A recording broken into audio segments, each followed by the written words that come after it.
Welcome to That's Good Sports. I'm Brandon. The NFL news just keeps getting shittier and shittier and shittier perna. I said we would have more fun this week talking about football. Boy, was I wrong.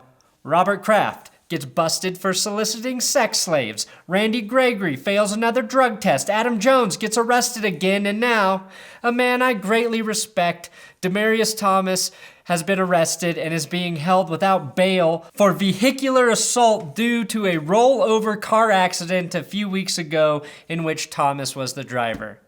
Can't Tom Brady deflate some fucking footballs or Brett Favre send out a dick pic? Whatever, that's good sports.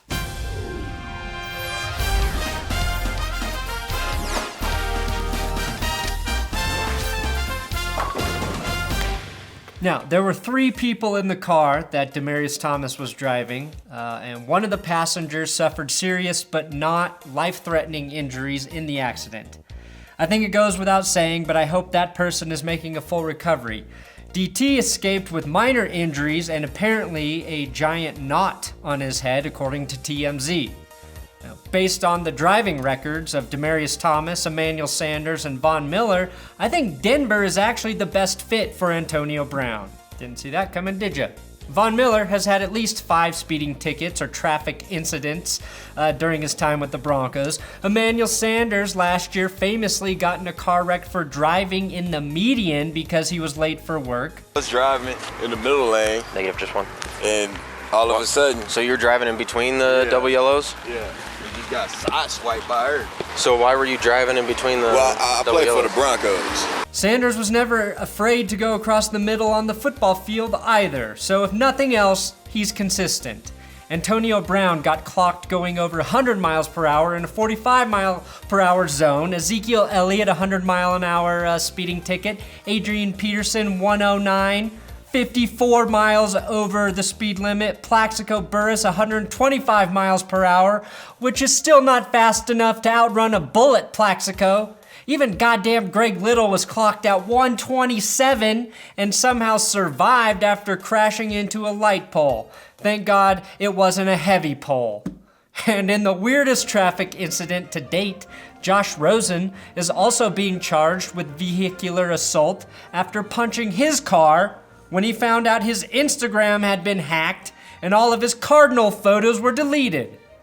I'm of course referring to his collection of Catholic Cardinals on Instagram, a hobby he takes so seriously, many have questioned his dedication to football. And that is the cardinal sin. I noticed a disturbing trend here with these traffic offenses being made mostly by skill position players, wide receivers and running backs, with receivers being the #1 worst drivers in all sports. The only guy who gets a pass is race car driver Kyle Busch, because he's the only one who can say, "I'm sorry, officer, sometimes I take my work home with me." Here's a little advice for NFL wide receivers. Stop driving like assholes.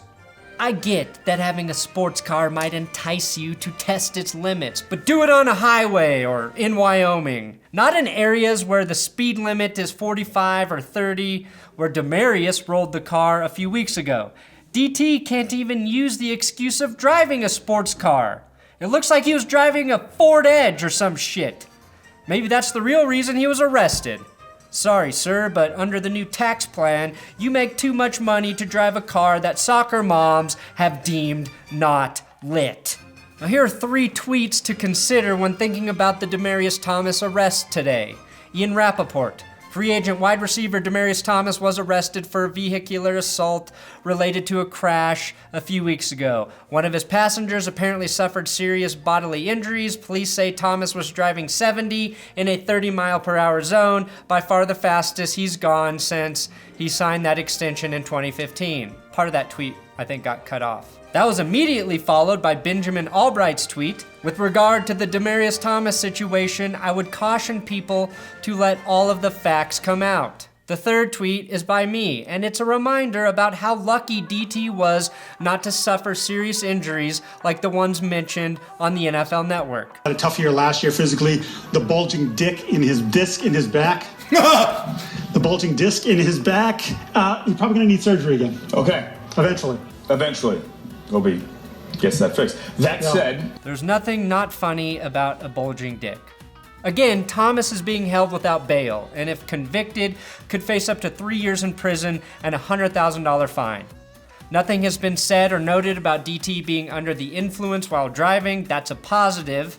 And look, anyone can make a mistake behind the wheel. We all know that. But when accidents happen because someone was driving like an asshole and people get hurt, that's really hard to defend. But we don't know exactly what happened in this situation. I guess we will have to see if any new information comes out about why the crash occurred. I think that might be important. I agree with Albright in that we only have part of the story right now.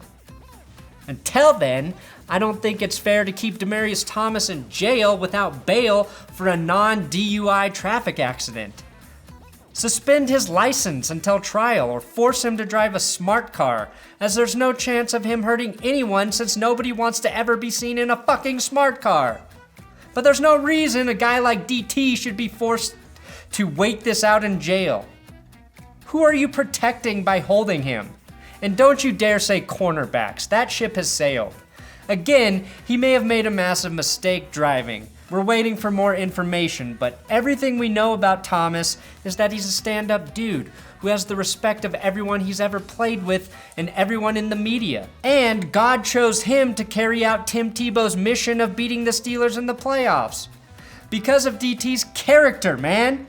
Even though Demaryius Thomas looks like the Terminator in his mugshot, I still respect and trust him more than, say, Adam Gase, who more than anyone should be held in custody until we know for sure he's not gonna hurt somebody. The bulging dick in his disc in his back. And for an update within an update, Demaryius Thomas has been released on a personal recognizance bond from jail. So whatever I just said about him not being able to be released is wrong now. I'm right now, but I was just wrong a second ago, but I'm right now. He was released after a hearing today. Anyway, that's your Demaryius Thomas Broncos news update. Thanks for watching another episode of That's Good Sports. Please subscribe here on YouTube. I'm on Twitter, Instagram, at Brandon Perna, if you care to follow me there.